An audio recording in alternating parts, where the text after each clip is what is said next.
కేసీఆర్ గారి స్థాయి ఏందో, రేవంత్ రెడ్డి గారి స్థాయి ఏందో నిన్న రాష్ట్ర ప్రజలకు స్పష్టంగా అర్థమైంది. వేరియస్ సోషల్ మీడియా ప్లాట్ఫామ్స్ ఉంటాయి, టీవీ ఛానల్స్లో ఉండేటువంటి ఆన్లైన్ ఛానల్స్ కావచ్చు, అదర్ సోషల్ మీడియా ప్లాట్ఫామ్స్లో నిన్న చూస్తే కేసీఆర్ గారి ప్రసంగాన్ని 36 లక్షల మంది లైవ్లో చూడడం జరిగింది. రేవంత్ రెడ్డి గారి ప్రసంగాన్ని కేవలం 4 లక్షల మంది మాత్రమే లైవ్లో చూసినారు. అంటే not even 10% of the viewership. KCR గారి వ్యూవర్షిప్లో 10% కూడా రేవంత్ రెడ్డి గారికి వ్యూవర్షిప్ లేదు. అంటే ప్రజలు కేసీఆర్ గారి పట్ల ఎంత గౌరవంగా ఉన్నారు, 2.5 ఏళ్లలో నీ స్థాయి ఎక్కడి నుంచి ఎక్కడికి పడిపోయిందో స్పష్టంగా అర్థమవుతుంది. దానికి ఇంకో లైవ్ కూడా చూపిస్తాను నేను. బీఆర్ఎస్ పార్టీ అఫీషియల్ వెబ్సైట్లో మా న్యూస్ ఛానల్లో 2000 మంది కేసీఆర్ గారిది 2K లైవ్ చూస్తూ ఉన్నారు నిన్న. అదేవిధంగా రేవంత్ రెడ్డి గారు చూస్తే ఇది కాంగ్రెస్ పార్టీ అఫీషియల్ వెబ్సైటు, 54 మంది చూస్తున్నారు. ఎక్కడ 54, ఎక్కడ 2000? అది 54, ఇది 2000. అన్నీ కలిపితే ఆల్ ఛానల్స్ యొక్క యూట్యూబ్ కానీ, ఆన్లైన్ ఛానల్స్ కానీ, అదర్ యూట్యూబ్స్ కానీ మొత్తం 36 లక్షల మంది కేసీఆర్ గారి ప్రసంగాన్ని చూస్తే రేవంత్ రెడ్డిది 4 లక్షలు. ఒకటి ఏమైందంటే నువ్వు తెలిసినో తెలియక చేసినో కానీ ఒకే సమయంలో జరగడం వల్ల దాని వ్యూవర్షిప్ ఎంత, దీని వ్యూవర్షిప్ ఎంత, ఎవరి రేటింగ్ ఏందో అర్థమైపోయింది ప్రజలకు. రేవంత్ రెడ్డి గారి స్థాయి ఏందో, కేసీఆర్ గారి స్థాయి ఏందో రాష్ట్ర ప్రజలకు మాత్రం కంపారిజన్ మాత్రం స్పష్టంగా అటు చూస్తే 2000 కనబడుతుంది, ఇటు చూస్తే 54 కనబడుతుంది. అటు చూస్తే లక్షల్లో ఉంటుంది, ఇటు చూస్తే వేలల్లో ఉంది. అంటే నీ పరిస్థితి ఏమైపోయిందో 2.5 సంవత్సరాల్లో ఇప్పటికన్నా తెలుసుకోను.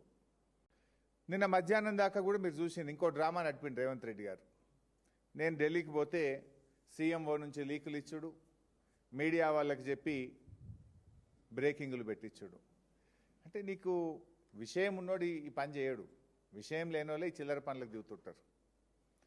నేను మా పార్టీ అధినేత గౌరవనీయులు కేసీఆర్ గారి సూచన మేరకు వారి చెప్పిన పని కోసం రవిచంద్ర ఎంపీ గారు, నేను, వినోద్ కుమార్ గారు మేము ముగ్గురం ఢిల్లీకి పోయినాం. దట్స్ ఓపెన్గా శంషాబాద్ ఎయిర్పోర్ట్ నుంచే పోయినాం ఢిల్లీకి. దాంట్లో పెద్ద సీక్రెట్ లేదు, అంతకంటే రహస్యము లేదు. సరే, కాళేశ్వరంకి సంబంధించిన కేసు రేపు జడ్జిమెంట్ ఉంది. సహజంగానే ధర్మం మీద, న్యాయం మీద మాకు నమ్మకం ఉంది. డెఫినెట్గా మేము గెలుస్తామనేటువంటి విశ్వాసం మాకు ఉంది. సరే, గెలిస్తే రాష్ట్ర ప్రభుత్వం సుప్రీంకోర్టుకు పోతే మేము కేవిట్ వేసుకోవాలి. పొరపాటున మేము గెలవలేదు, మేము సుప్రీంకోర్టులో ఫైల్ చేసుకోవాలి. దానికి కూడా సీనియర్ న్యాయవాదులు ఎంగేజ్ చేసుకోవాలి. ఒక రాజకీయ పార్టీగా నీ కుట్రలు, నీ అక్రమ కేసులను డెఫినెట్గా ఎదుర్కోవడానికి న్యాయ వ్యవస్థలో మాకుండే అవకాశాలని మేము చేసుకుంటాం. అదేవిధంగా మీ రాహుల్ గాంధీ ఏమో రాజ్యాంగాన్ని చేతిలో పట్టుకొని నేనే రాజ్యాంగ పరిరక్షణ లెక్క ఆయన పోజులు ఇస్తాడు. నువ్వేమో రాజ్యాంగ భక్షకుడివి, బీఆర్ఎస్ ఎమ్మెల్యేలను లాక్కుంటివి. ఆ కేసు కూడా మే 6వ తేదీన హైకోర్టులో రాబోతా ఉంది. సో దానికి కూడా సీనియర్ న్యాయవాదులను ఎంగేజ్ చేసి తప్పకుండా అక్కడ బీఆర్ఎస్ గెలిచే విధంగా, ఇప్పటికే సుప్రీంకోర్టు మొట్టికాయలు వేసింది.